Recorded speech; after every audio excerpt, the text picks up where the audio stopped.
एमएचवन news में आप सभी का स्वागत है। मैं हूं नवनीत सिंह वाधवा। अनशन खत्म, आंदोलन जारी। पिछले 3 दिन से अनशन चल रहा था पूर्वी दिल्ली के सांसद महेश गिरी का, और अनशन था कि आखिरकार केजरीवाल आए और माफी मांगे। लेकिन अब केंद्रीय गृह मंत्री राजनाथ सिंह मुख्यमंत्री के आवास के बाहर, जहां पर अनशन चल रहा था, वहां पहुंचे और जूस पिलाकर अनशन तोड़वाया। और उसके बाद से महेश गिरी ने कहा कि अनशन जरूर खत्म हुआ है, लेकिन आंदोलन जारी रहेगा।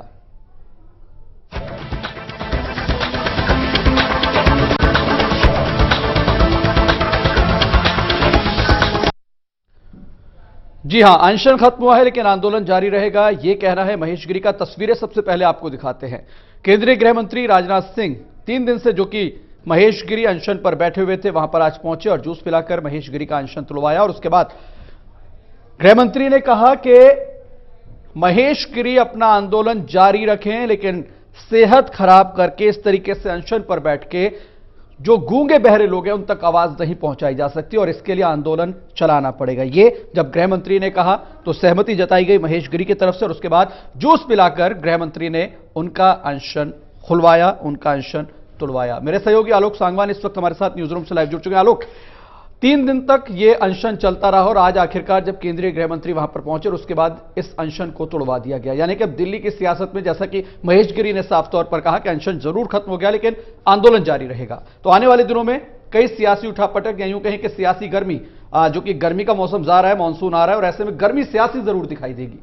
बिल्कुल, देखिए, क्योंकि जिस तरह का मुद्दा है, बीजेपी नहीं चाहती कि इस मुद्दे को छोड़ा जाए। बीजेपी को लग रहा है कि कहीं ना कहीं इस मुद्दे को लेकर वो दिल्ली की सरकार को घेर सकते हैं, खासकर अरविंद केजरीवाल को घेर सकते हैं, और इसीलिए दिल्ली के नेताओं ने, दिल्ली बीजेपी के नेताओं ने साफ तौर पर ये कहा कि अनशन जरूर खत्म हुआ है, आंदोलन जारी रहेगा। यानी मंशा साफ हो गई कि आने वाले दिनों में दिल्ली बीजेपी इसको लेकर लगातार अरविंद केजरीवाल पर निशाना साधती रहेगी और कहीं ना कहीं बयान, धरने, प्रदर्शन के माध्यम से इसी तरीके से अरविंद केजरीवाल को घेरने की कोशिश की जाएगी। जी, यानी कि ये साफ तौर पर माना जाए, जैसा कि उन्होंने कहा कि अनशन खत्म हुआ है, आंदोलन जारी रहेगा, और जिस तरीके से टैंकर घोटाले का भी कल जिस तरीके से एसीबी ने कहा कि एफआईआर दर्ज हो और दोनों से पूछताछ भी की जा सकती है, तो आने वाले दिनों में क्या मुश्किलें बढ़ सकती है मुख्यमंत्री और पूर्व मुख्यमंत्री की?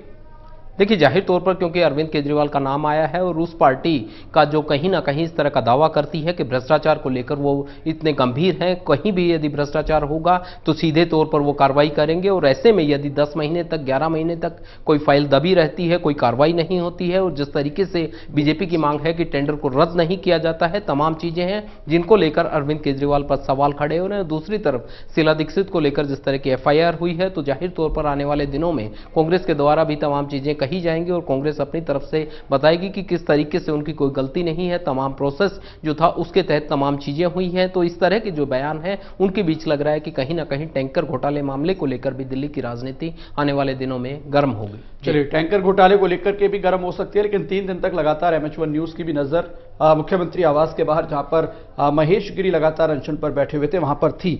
मैं ये आपसे जानना चाहूंगा, तमाम बीजेपी के नेता वहां पर पहुंचे, कई सांसद वहां पर पहुंचे, लास्ट में आखिरकार गृह मंत्री भी वहां पर पहुंचे जब अनशन खुलवाया गया, तो एक सियासी माहौल वहां पर 3 दिन तक कैसा था, चूंकि आप भी 3 दिन तक लगातार वहां पर नजर बनाए हुए थे? देखिए, मैं आपको बता दूं कि जिस वक्त ये तमाम चीज़ें सामने आई, एमएम खान की हत्या के मामले में महेश गिरी का नाम आया, पहले महेश गिरी ने अपनी तरफ से बयान दिए, फिर कहीं ना कहीं दिल्ली के मुख्यमंत्री को चैलेंज किया कि वो खुली बहस के लिए आए, और जब खुली बहस पर भी नहीं आए तो कहीं ना कहीं अरविंद केजरीवाल के घर के बाहर उन्होंने अनशन शुरू किया, और लगातार जिस तरीके से अनशन हुआ उस पर दिल्ली बीजेपी को यह लगा कि जिस तरीके से स्थिति बनी हुई है, वैसी स्थिति में आम आदमी पार्टी या अरविंद केजरीवाल की तरफ से इस तरह का कोई भी बयान, इस तरह की कोई भी चीजें नहीं आ रही हैं कि वो आकर खुले में बहस करेंगे या कहीं ना कहीं धरना स्थल तक आएंगे। ऐसे में दिल्ली बीजेपी के और खासकर बीजेपी के सीनियर नेताओं को इस तरीके से लगा कि कहीं ना कहीं अनशन खत्म कर देना चाहिए और आंदोलन के माध्यम से दिल्ली के मुख्यमंत्री को घेरना चाहिए। तो अब यही रणनीति साफ है कि अनशन खत्म हो गया है, आंदोलन अब शुरू रहेगा और अरविंद केजरीवाल को इस मुद्दे पर आने वाले दिनों में घेरा जाएगा। चलिए, आप रहिए हमारे साथ। 2 खास मेहमान और इस वक्त हमारे साथ जुड़े हुए हैं इस चर्चा को कि टैंकर घोटाले का जो जिन, हालांकि काफी दिन से बाहर जरूर निकला हुआ था, लेकिन अब एफआईआर दर्ज करने के आदेश मुख्यमंत्री और पूर्व मुख्यमंत्री पर। उसके बाद एक बार फिर से दिल्ली की सियासत गर्म हो गई है। दिल्ली का सियासी पारा 45 डिग्री से ऊपर पहुंच चुका है। दो खास मेहमान लगातार हमारे साथ हैं। प्रवीण शंकर कपूर जी हमारे साथ भारतीय जनता पार्टी की तरफ से और हरिशंकर गुप्ता जी हमारे साथ कांग्रेस पार्टी की तरफ से हैं। आम आदमी पार्टी की तरफ से भी हमारे साथ मेहमान जुड़ेंगे, उनसे भी प्रतिक्रिया जरूर लेंगे। लेकिन सबसे पहले प्रवीण शंकर कपूर जी, 3 दिन तक धरना पूर्वी दिल्ली के सांसद का, राजनाथ सिंह जी वहां पर पहुंचते हैं और कल जब हमने भी उनसे महेश गिरी से बात की थी तो उनका कहना था कि एक जीत इसको कहा जा सकता है जो कि एसीबी की तरफ से एफआईआर दर्ज करने के आदेश मुख्यमंत्री और पूर्व मुख्यमंत्री की तरफ से, जिसको लेकर के लगातार भारतीय जनता पार्टी मांग कर रही थी कि कांग्रेस और आम आदमी पार्टी के बीच में कुछ सेटिंग, और यही एक वजह है कि कार्रवाई नहीं हो रही। क्या आप भी मानते हैं कि एक बड़ी जीत? देखिए, बात जीत और हार की नहीं है जी। राजनीति में यह लोग जो सत्ता में आए थे, ये राजनीति में परिवर्तन की बात करके सत्ता में आए थे, भ्रष्टाचार के विरुद्ध बिगुल बजाकर सत्ता में आए थे। इनका बिगुल कितना सच्चा है ये तो तभी दिखाई दे गया था जब इन्होंने 49 दिन की सरकार कांग्रेस के साथ बनाई थी। मगर इस बार तो जो इनका ये एक पुख्ता सबूत कांग्रेस से इनकी साठगांठ का देश की जनता के सामने आया है, अब यह स्थापित हो गया है कि अरविंद केजरीवाल कांग्रेस की बी टीम नहीं है, अब तो कांग्रेस की ए टीम अरविंद केजरीवाल है। आप सोचिए, कल्पना कीजिए कि एक व्यक्ति जो ईमानदारी की दुहाई देते नहीं थकता था, वो एक भ्रष्टाचार का मामला 15 जुलाई 2015 को उसकी सरकार के संज्ञान में आया था और आज हम जब चर्चा कर रहे हैं तो 21 जून है।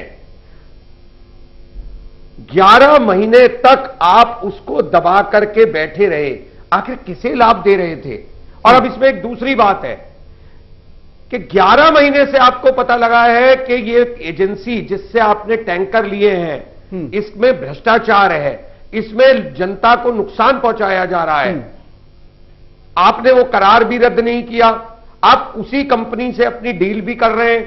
अगर शीला दीक्षित, आप ही की सरकार की फैक्ट फाइंडिंग कमेटी ने कहा कि शीला दीक्षित की सरकार ने इसमें पैसा खाया, अगर शीला दीक्षित की सरकार ने पैसा खाया तो उसी तरीके से अगर माने तो उसके बाद भी जो लोग सत्ता में रहे हैं या आए हैं उन सब ने भी पैसा खाया।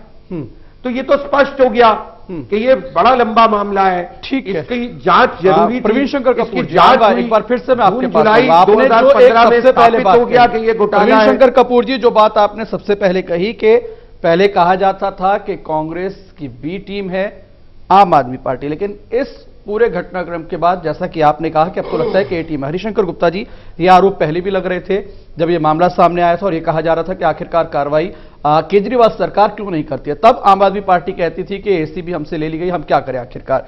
अब ये बताइए कि जो बात प्रवीण शंकर कपूर जी कह रहे हैं कि पहले बी टीम के आरोप थे, अब तो साफ तौर पर जाहिर होता है कि आप ए टीम हैं। देखिए वधवा जी, बात यह है कि मुझे यहां कहना चाहिए, मैं कह रहा हूं कि जो जितना ज्यादा अपने आप को ईमानदार और बताता है, पुरानी कहावत है, उतना ज्यादा भ्रष्टाचारी होता है। और ये जो कपूर साहब ने जो बात कही है, मैं कपूर साहब से कहना चाहूंगा कि अगर इसमें थोड़ी सी भी कहीं घोटाले की आरोपी की गुंजाइश होती तो सबसे पहले सेटिंग तो आप लोग करते। अब तो माहिर है इस काम के अंदर। विजेंद्र गुप्ता जी ने आरोप लगाया है, उनके बारे में कौन नहीं जानता उनके बारे में। सुनिए बात सुनिए, आपके बीच में बोला नहीं हूं मैं, आपके बीच में बोला नहीं हूं मैं, सुनिए, मैं आपसे ज्यादा जोर से बोल सकता हूं। 15 आप चलिए ज्यादा जोर से बोल प्रवीण शंकर कपूर जी, एक बार सुन लीजिए, गलत बात मैं आपके पास आऊंगा। ये गलत बात है बिल्कुल। आपको कपूर आप बीच में मत बोलिए वरना मैं बोलने नहीं दूंगा। मैं आऊंगा आपके पास। जमीन से लेके आसमान आप सुन लीजिए बात को, आप ज्यादा ईमानदार बनने की कोशिश मत करें। अरे आपने जमीन घोटाला किया, आपके दामाद ने जमीन घोटाले किए अपने आपको और आपके संचार मंत्री ने हवा बेची। आपके कपिल सिब्बल के अंदर जो बात आप कह रहे हैं कहते थे कोई घोटाला नहीं हुआ, अब साबित हो चुका है। प्रवीण शंकर कपूर जी, मैं आऊंगा आपके पास, एक बार सुन लीजिए, आप जवाब दीजिएगा। हरिशंकर गुप्ता जी बोलिए। मेरी बात आपको कड़वी लग रही है ना? बोलिए। आप बोलते चले जाए, दूसरा सुनता चले जाए, कुछ ना कहे। आपकी बात झूठी है। देखिए, मेरा एक असूल है, मैं अगर टेलीविजन चैनल की डिबेट पे हूं, दूसरी बात को सुनिए, झूठ बोलने वाले को बोलने का मौका ही नहीं दूंगा। आप झूठ बोल रहे हैं, आप झूठे हैं, झूठ बोल रहे हैं। और आज 3 साल हो गया, 2.5 साल होने को आ गया है। 2.5 साल के बाद पंजाब इलेक्शन के नजदीक में कोई घोटाला नजर आ रहा है।